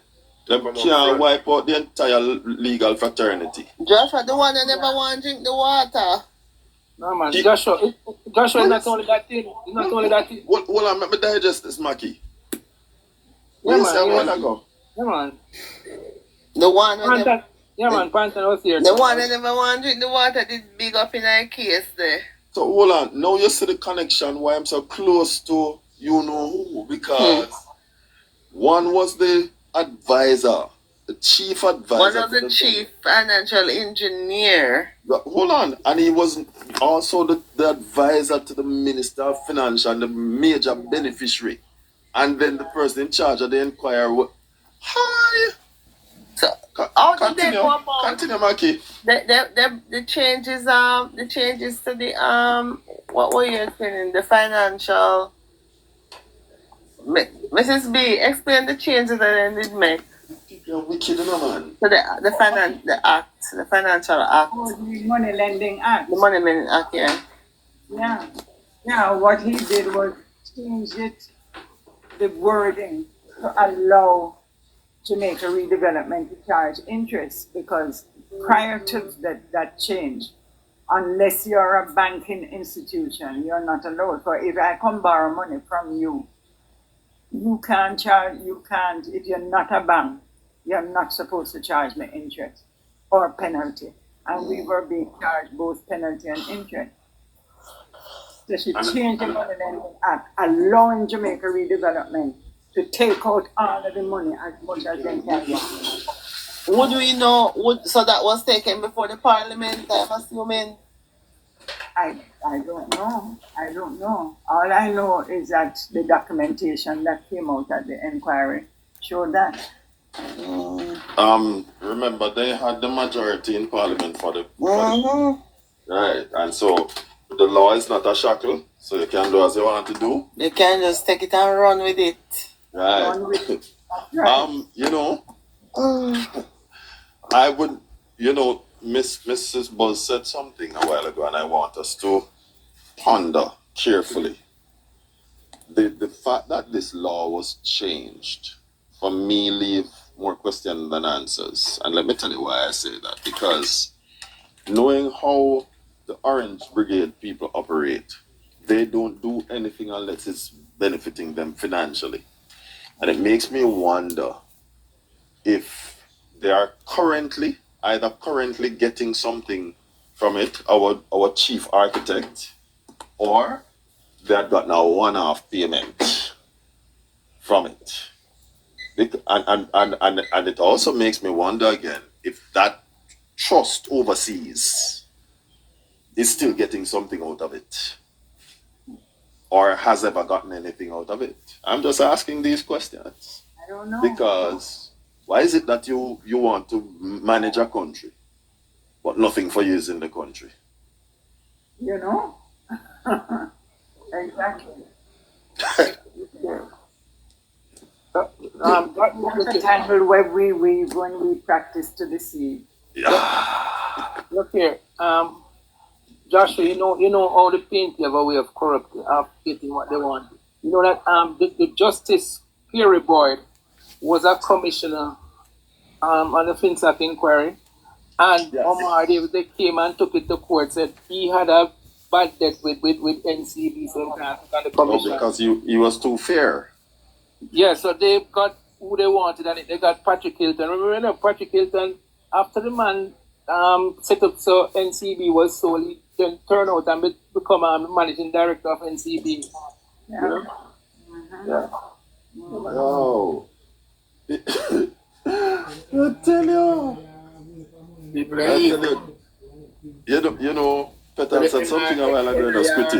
Money now, they want to come in the next Finsac 2.0. The man want sweep already, I want to sweep again. Yeah. No, what that mean? Perkins always said that's how they make what that mean? They are not good at business, PNP, and that's what they You did. can you can give Wizzy my box for now. I'll come back. Yeah, man.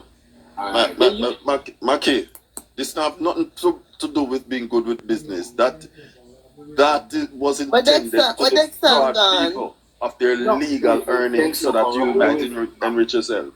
What I'm saying, Joshua. That's what happened when the people, manly ran away, the people in the 70s. Perkins used to said, the one there, Arnold Bertram, he got a great house down center, A lot of PNP got big house up on the hill for little and nothing. That's what took place in the 70s, and then they came back now in the 90s. And used the interest rate and wrecked every business. If anybody that borrowed money end up with problems, all right? And they wrecked the business and took over people's businesses and so on. The man actually cried about his radio station, KLAS. They took it and sold it. I remember that. I want to come back for the third rodeo now, right, Maki? They had the first and second rodeo, and they want to come back for the third rodeo now. Good night. Just a little bit of news. Nice. Good night. Just a little bit of news. I mean, in all my years of watching the most honorable Grand Jolis, this is the first I've ever seen him spoken the slowest. I mean, he delivered a knockout punch to Peter Bunting just probably about 120 seconds. Wrong timing, Wizzy. Wrong timing. I appreciate the news, but the timing is wrong, Wizzy. Yeah, because we're on that with the Finsac. No problem. I will yield. You know I know how to do that. I will yield. Yes, sir. We appreciate it. We can hear more about it, but the timing is wrong. I don't have a problem, man. I will yield. You know me already. I will yield. All right.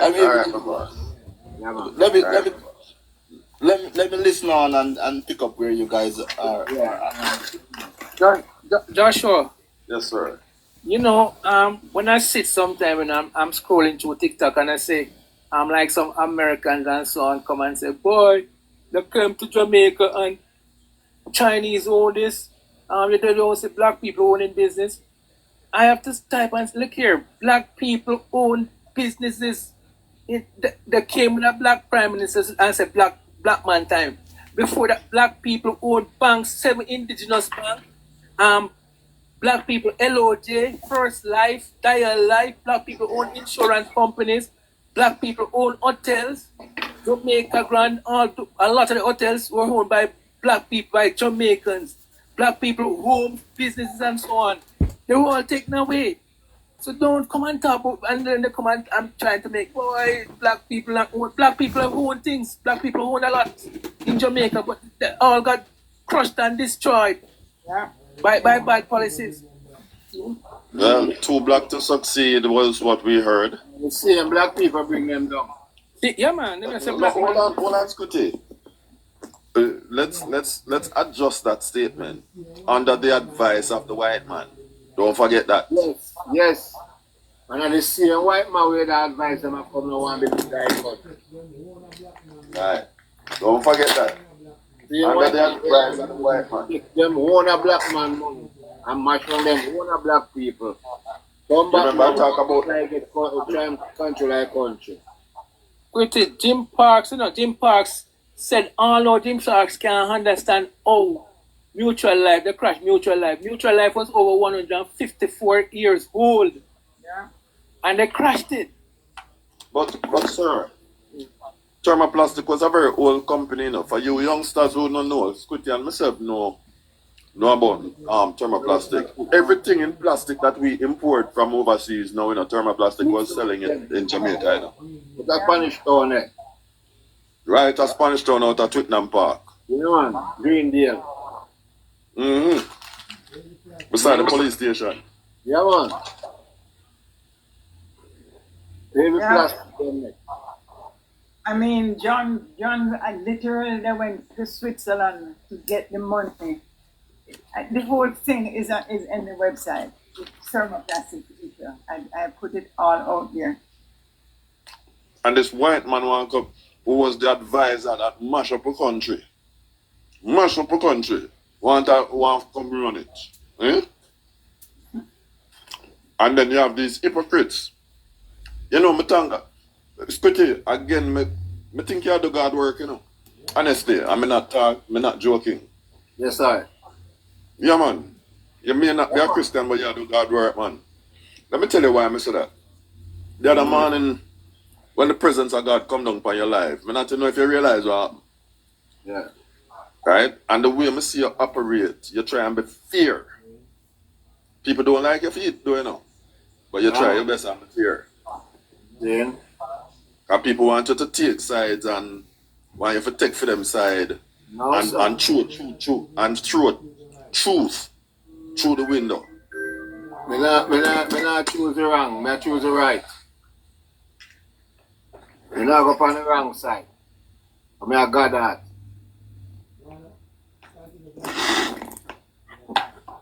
Yeah, man. Go on now.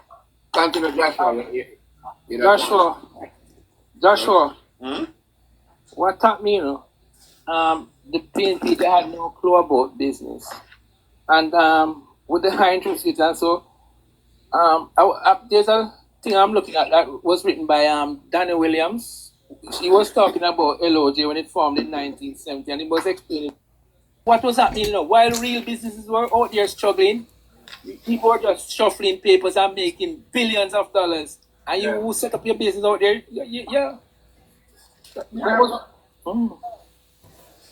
Can you imagine government do that to them own country? Oh. And claim how them is the best? Miss Boss. Yeah. While Maki mentioned is that they don't know how to manage the economy, which is true. I don't believe that this happened because of a lack of knowing how to manage the economy. This was a deliberate strategy. One, to put people in trouble to the point where it gives them a legitimate reason to seize people's businesses and homes and enrich themselves. It's a deliberate strategy. It has to be, because don't tell me that this out of the blue. It's like that. And there's so much bank in it, I do the same thing. It's got to be a strategy.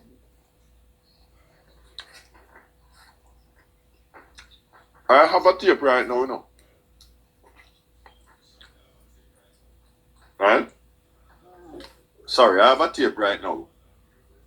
And on that tape, one gentleman, I don't remember his name now, said he went and met with them.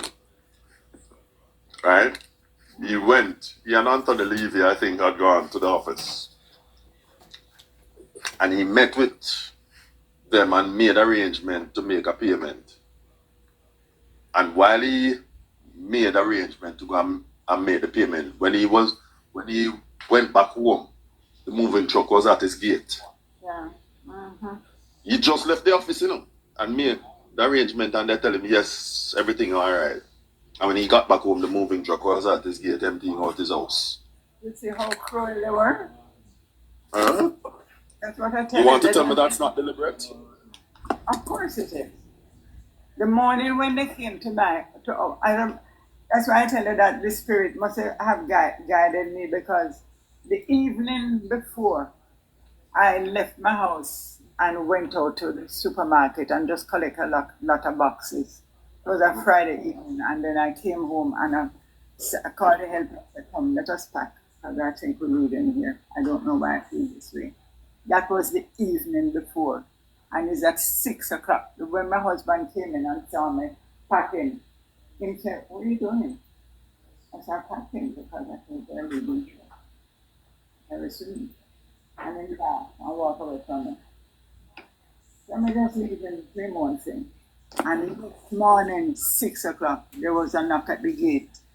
And my husband went down to see the man was standing at the gate. So he just seen him walking. I said, the man walking away. They talk, the man walk away, and my husband on the way back in. So when he came back in, I said, who was that?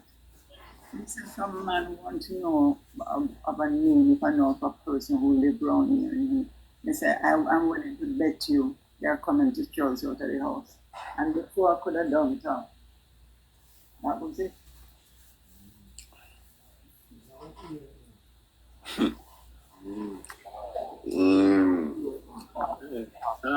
Joshua. Yes, sir. Danny Williams said, you know, the high interest rate environment divide the business community into 2 distinct groups. One, what you have now, you have the cash rich chasing paper profits in the stock market, government papers or high interest commercial papers. This is a distinct disincentive to productive enterprise. And then you have the banks and commercial paper borrowers unable to keep up with the high inflation, high interest rates, and the demand of the trade unions. So everything was screwed towards those who were involved in the paper, you know, making money off paper, not doing business. It was against the productive sector. The whole thing was against the productive sector. You know, which government? Okay, go ahead. Which government in any country really would want that? Yeah. Destroy the entrepreneurial spirits of the people. Maki, I'm listening to Miss Buzz, and for years I had a particular picture in mind and a particular view. But now I'm going to modify that view, and I'm going to share what the view is first. For years I thought it was just the fact that people were scared to reinvest in Jamaica as a result of Finsac. And that is true. But in addition to that, I also think now, listening to Miss Buzz and what took place, and listening to the article that you're reading, that it was also very deliberate to discourage businesses from coming in. Why?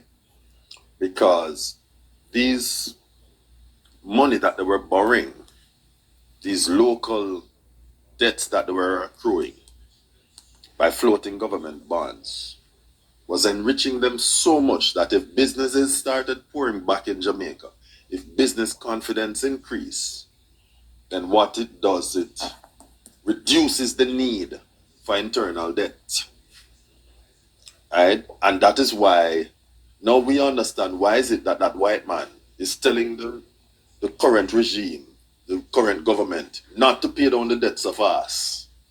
Because if the debt is not paid down as quickly, then what happens? It reduces the need for borrowing, and these government bonds, high-yielding government bonds that were being floated will no longer happen. But if we have a need for these things, then you can float it, and you'll have a legitimate reason to float it and enrich yourself even further on the backs of poor people. And no wonder he said he will not continue the policy, that exists right now if he comes in, because he wants to give us fit. And the finance minister warned us, Finsac 2.0. The finance minister warned us. So Jamaica needs to be careful and listen. Recently? Yes, she warned us. She said we must be careful, right? Because he's putting forward some proposal that is going to sink the country. And the finance minister warned us and told us, Favour Williams, by the way, as gifted as Nigel is and was in managing this country, in terms of qualification, he's nowhere near Favour Williams in the area of economics and finance. Wow. Right? So he's bright. She has warned them. Pardon me? Yes, She warned. She has warned us. Right? Because and we better pay attention and take heed. Because this man's intention is to put us in a position where Jamaica will not recover the third time around. In fact, I tell you something. One out of the three ladies, I won't call her name, and if you know, you know. One out of the three ladies who were members for many years of the People's National Party, who is out there now really being patriotic, told us that she got wind of a message that was in our WhatsApp group that this white man is a part of, that says that they will mash up the economy and fix it back in 4 years. Oh. One of the three ladies said that. Joshua, sorry, Joshua. What do you use to mash it up? Squitty, Squitty, me I couldn't you put up talk here. Miss Chuck, they want a piece of conversation. Finley Chuck. Now I'm there already, Thank God you're there, my big brother. This boss. Yeah. Keep quiet. Hold on, Mackie. Make Chucky wait, and then we can talk after. Now you see, so my time when I am on this platform and I speak of the damage of Finsac, I have recalled Miss Buzz's story so many times. I have told your exact story, madam. I have told it. I am only happy now that some people are hearing it from you yourself. I have told people for years. I've been telling people about the danger, the damage that Finsac did to Jamaica. Right? I am happy now that some people are literally hearing it from your lips. Right? You who lived it personally. Right? And people know, some people can now understand that I was not speaking political, I was not lying, but I was just telling people stuff that they didn't understand. Right? We speak, I think they speak of the policy of the government papers a while ago. It was one of the worst thing any government could ever do to its country when it encouraged little people with money. Said, don't invest in the